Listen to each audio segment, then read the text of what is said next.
Welcome to NCC lecture series.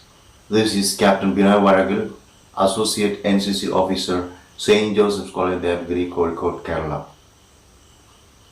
In the previous lectures, we have discussed a number of aspects of national integration. We saw the national interests, national objectives, and now we are learning national threats.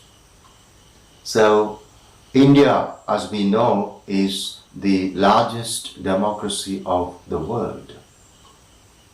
Certain factors stand against the all-round integration of our nation, which impedes our progress towards national integration. And a national cadet corps, a cadet, has to be aware of all these impediments or all these national threats that prevent the country from national integration or prevent the country from progress and development. So the cadet has to understand all the national threats in order to successfully tackle them and play a very, very important part in achieving the goals that align with national interests. Now, let's just look at the national threats, the problems that just affect our country, the problems that is just becoming a threat to the progress, development and unity and harmony of the largest democracy of the world, India. The first problem or the first threat that is just impeding the progress of our country is what is known as regionalism. Regionalism. And regionalism is in fact the importance or rather undue importance, a tendency of people, a tendency of the citizens of the country, a tendency of the administrators of the country, a tendency of course, the representatives of governments to, of course, to give too much importance to one's own region. That is regionalism. And regionalism is always against national interest.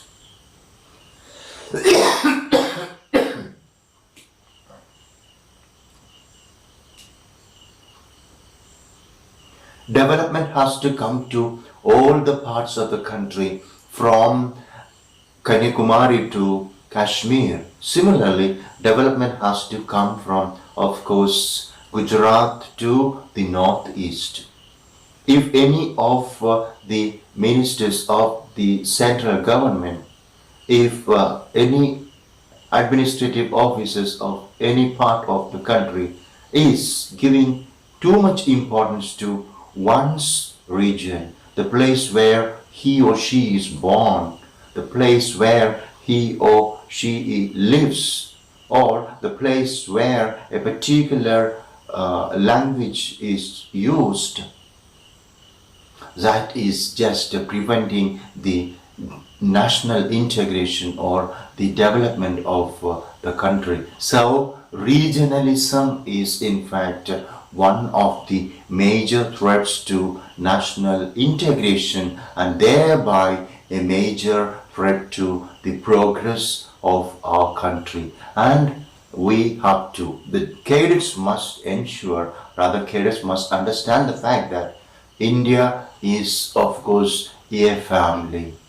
India is a family, and there isn't any kind of special status for any part of the country. Okay, we should not believe in the superiority of one region, or we should not give any importance to one area or one's state or district or of course panchayat, right? Okay, every every part of the country is equally important. And let us just try not to have regionalism, which is the first threat to national integration and the development of the country. Now we come to the second threat to national integration, national development, and that is casteism. Casteism. And we have to understand the fact that, of course, before independence, casteism was very, very powerful and strong, and people used to believe in casteism.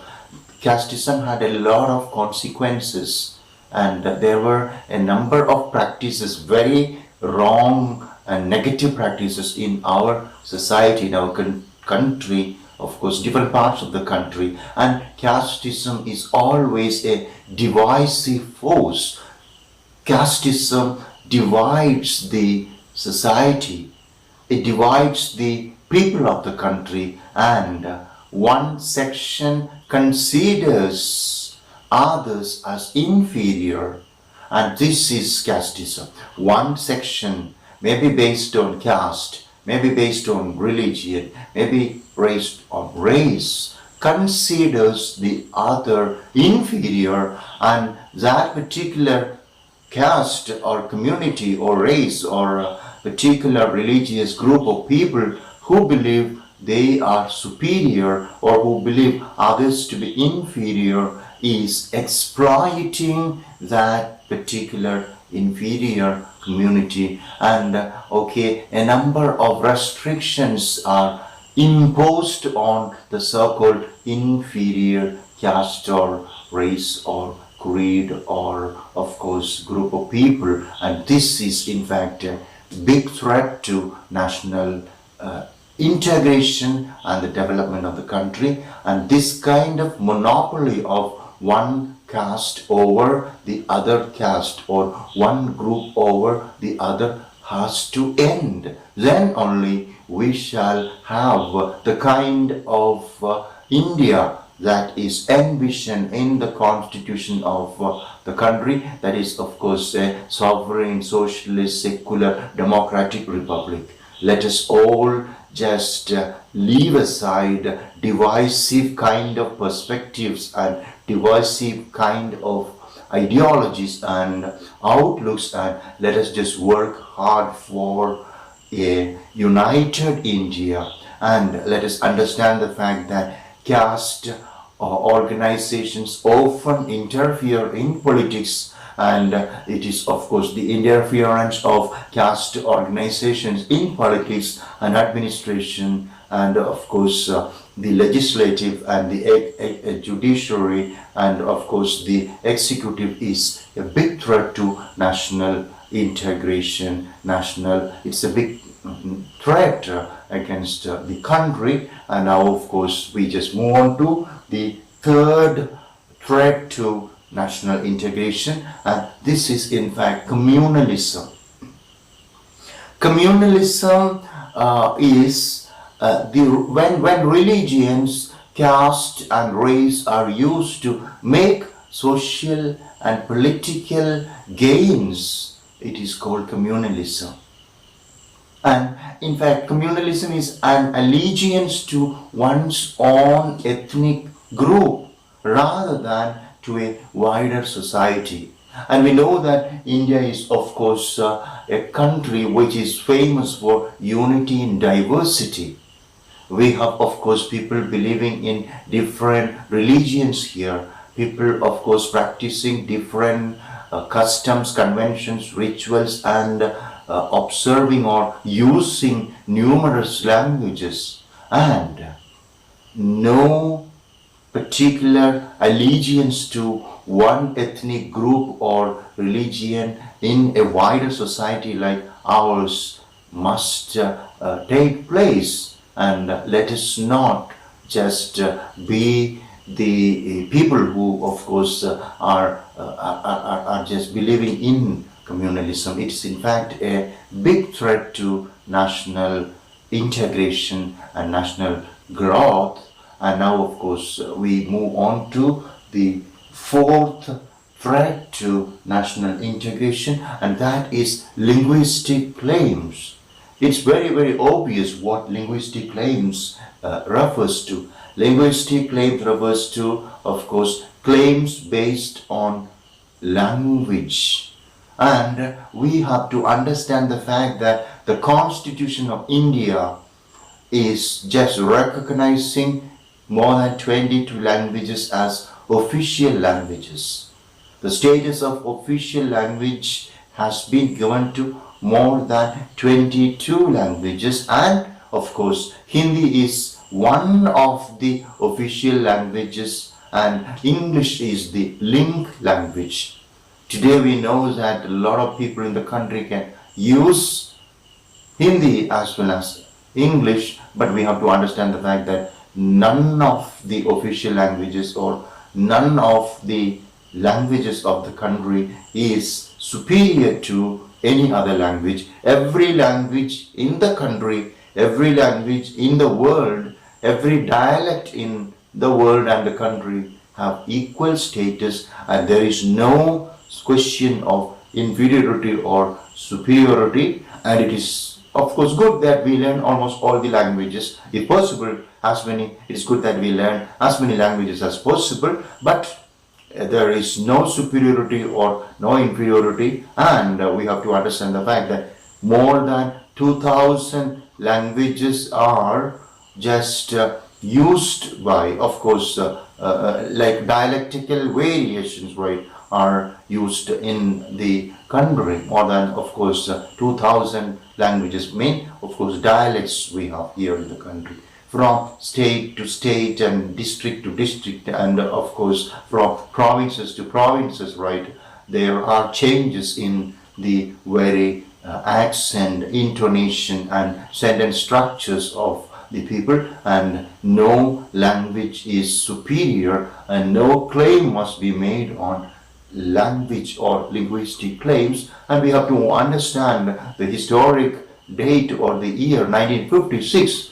1956 is the year when, in which, of course, right, the country, or rather the states of India, in fact 56, the states of India were reorganized on linguistic basics, and linguistic jingoism is a threat to national integration, although some of the states of the country is just reorganized in 1956 on the basis of language. Okay, so no claim must be made on language. Every languages of the country is important, and let us not be just champions or spokespersons of one particular language. Every language, no matter whether one is our mother tongue or the other is, of course, a second language or a third language or a language we are totally ignorant of, every language is, of course,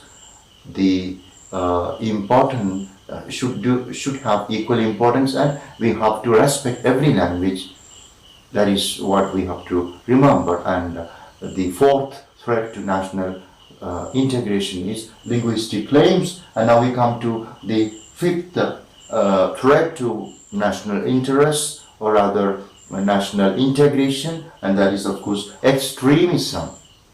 And extremism, in fact, any kind of extremism is a big problem for the country, because extremists often do not care for the constitution, or rather the law and order, and of course extremist movements are challenges or threats to the country's development.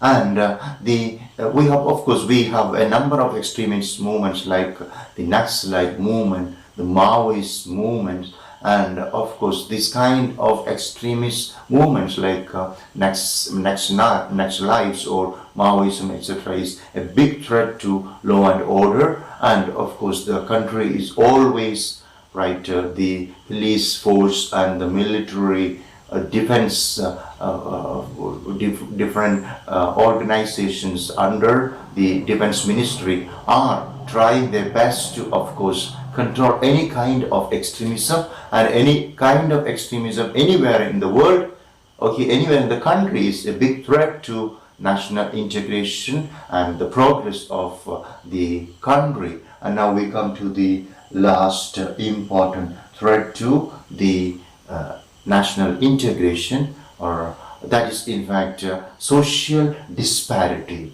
Social disparity and casteism go hand in hand, and here when we think of social disparity, we have to understand that of course there are certain divisive ideologies and forces that divide people, that make a lot of disparities or differences, discriminations in the society, maybe based on caste, race, religion, money, okay, and sometimes of course language. We have of course differences and disparities and discriminations in the society, and that is what is known as social disparity, and all kinds of division and divisive forces and discriminations based on anything, right? Caste, race, religion, language must end, otherwise the country won't develop. So as the national cadet corps, as a national cadet corps, or as